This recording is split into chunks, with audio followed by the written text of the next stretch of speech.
மாவட்டம் தொழில்துறை, கல்வி, மருத்துவம், ஐடி உள்ளிட்ட பல துறைகளில் கோவை முன்னேறி கொண்டிருக்கிறது. போதிய உள்கட்டமைப்பு வசதிகள் இல்லாததால் போக்குவரத்து நெரிசல் மிகப்பெரிய பிரச்சனையாக மாறி வருகிறது. இதற்காக பல்வேறு பகுதிகளில் மேம்பாலங்கள் கட்டப்பட்டனர். அவிநாசி சாலையில் தமிழ்நாட்டின் நீளமான ஜி.டி. நாயுடு மேம்பாலம் சமீபத்தில் திறக்கப்பட்டது. இந்நிலையில் அந்த மேம்பாலத்தில் ஏஐ கண்காணிப்பு கேமராக்கள் பொருத்தும் பணிகள் தொடங்கியுள்ளது. தமிழ்நாட்டில் சென்னைக்கு அடுத்து கோவை வேகமாக முன்னேறி கொண்டிருக்கிறது. அதற்கேற்ப கோவையின் உள்கட்டமைப்பு வசதி மேம்படுத்தப்பட்டு வருகிறது.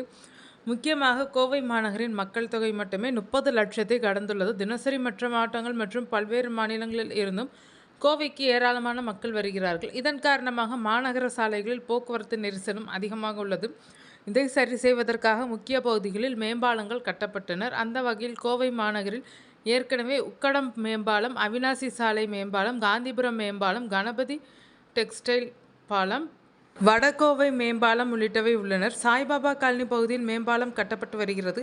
அவிநாசி சாலையில் 10.10 கிலோமீட்டர் தொலைவுக்கு மேம்பாலம் கட்டப்பட்டது. தமிழ்நாட்டின் நீளமான மேம்பாலம் இதுதான்.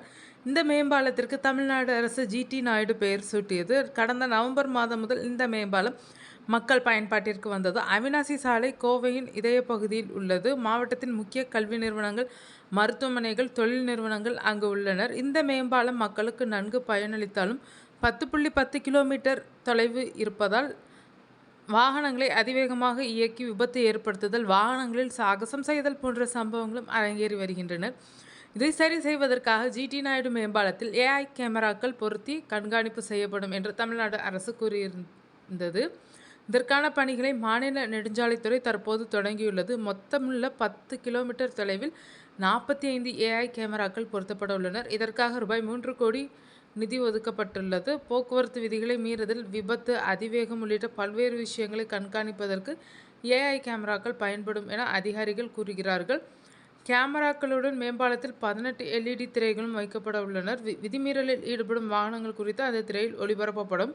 இந்த கேமராக்கள் காவல்துறை மற்றும் ஆர்டிஓ ஆகியவற்றுடன் இணைக்கப்பட்டுள்ளது. ஹெல்மெட், சீட் பெல்ட் அணியாதது, அதிவேகமாக செல்லுதல், ட்ரிபிள்ஸ், அதிக சுமைகளை ஏற்றி செல்லுதல் உள்ளிட்ட விதிமீறல்களுக்கு அபராதம் விதித்து நேரடியாக செல்லான் அனுப்பும் வகையில் வடிவமைக்கப்பட்டுள்ளது. இந்த பணிகளை இந்த மாத இறுதிக்குள் நிறைவு செய்ய திட்டமிட்டுள்ளனர். இதன் மூலம் ஜி.டி. மேம்பாலத்தில் போக்குவரத்து விதிமீறல் மற்றும் விபத்துகள் குறையும் என்று அதிகாரிகள் நம்பிக்கை தெரிவித்துள்ளனர்.